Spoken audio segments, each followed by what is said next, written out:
আপনার অনেক চেষ্টার পরেও কি আপনার সোশ্যাল মিডিয়া ক্যাম্পেইন ফেল করছে? Don't worry, you are not alone. একটি উইনিং সোশ্যাল মিডিয়া ক্যাম্পেইন আর একটি ফ্লপ সোশ্যাল মিডিয়া ক্যাম্পেইনের মধ্যে পার্থক্য খুবই সূক্ষ্ম। আজকে আমরা দেখব আদনান সাহেব, যে কিনা একজন বিজনেস ওনার, কিভাবে তার সোশ্যাল মিডিয়া ক্যাম্পেইনকে জিরো থেকে হিরোতে কনভার্ট করেছেন। আদনান সাহেব হচ্ছেন একজন coffee shop owner with loyal customers, delicious coffee but slow growth. একদিন তিনি সিদ্ধান্ত নিলেন যে নতুন কাস্টমার অ্যাট্রাক্ট করার জন্য তিনি একটি সোশ্যাল মিডিয়া ক্যাম্পেইন চালাবেন। যেই ভাবনা সেই কাজ। ফটাফট তিনি একটি বেস্ট কফি ইন টাউন লিখে ক্রিয়েটিভ তৈরি করলেন, কিছু হ্যাশট্যাগ দিলেন এবং পোস্টটি পুরো শহরের জন্য বুস্ট করে দিলেন। But result zero. No engagement, no buzz, just a waste of time and money. চলুন তাহলে জেনে আসি যে আসলে তার ভুলটা কোথায় ছিল এবং কিভাবে তিনি তার পরবর্তী ক্যাম্পেইনগুলোকে অপটিমাইজ করতে সাকসেসফুল হয়েছেন। Optimization number 1, clear goals. Adnan সাহেবের প্রথম ভুল ছিল তার ক্যাম্পেইনের সাকসেস দেখতে কেমন হবে তা ঠিক না করা। কাজের শুরুতে যদি আপনি নাই জানেন যে আপনি আসলে কি চাচ্ছেন, আপনার লক্ষ্য কি, তাহলে আপনি প্রোগ্রেস কিভাবে মেজার করবেন। তাই আদনান সাহেব এবার নতুনভাবে লক্ষ্য নির্ধারণ করলেন যে তিনি এই মাসে কফি শপে ফুড ট্রাফিক 20% বাড়াতে চায় এবং ইনস্টাগ্রামে নতুন 100 জন ফলোয়ার গেইন করতে চায়। স্পষ্ট এবং মিজারেবল গোলস থাকার ফলে এবার তার একটি সঠিক দিক নির্দেশনা ছিল। Optimization number 2, proper research. Adnan সাহেব এবার তার রেগুলার কাস্টমারদের সাথে কথা বললেন এবং জানতে পারলেন যে কফির পাশাপাশি তারা তার দোকানের অ্যাম্বিয়েন্স আর ফ্রেন্ডলি সার্ভিস নিয়ে অনেক সন্তুষ্ট। এবার এই বিষয়গুলোই তার নতুন মেসেজিং এর মূল বিষয় হয়ে উঠল।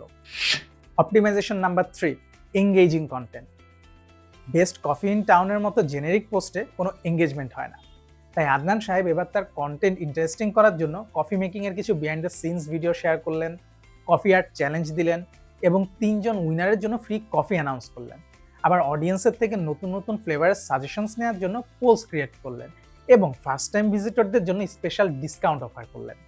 এতে অডিয়েন্স শুধু স্ক্রোল করেই চলে যায়নি, তারা অ্যাক্টিভলি এঙ্গেজ করেছে।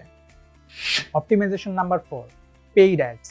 কন্টেন্ট এঙ্গেজিং হলো, অর্গানিক রিচও আসলো, কিন্তু বিজনেস স্কেল আপ করতে চাইলে পেইড অ্যাডস লাগবেই।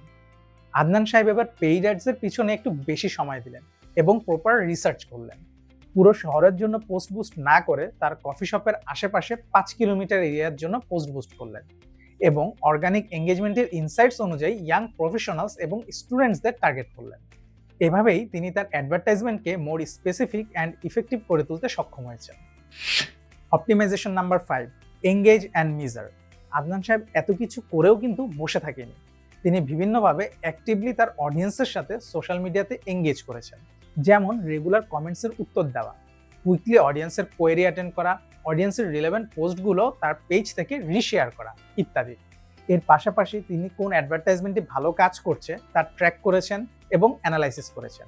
এই ইনসাইটসগুলো তাকে ভবিষ্যতে আরও ভালো সোশ্যাল মিডিয়া ক্যাম্পেইন ডিজাইন করতে সাহায্য করবে।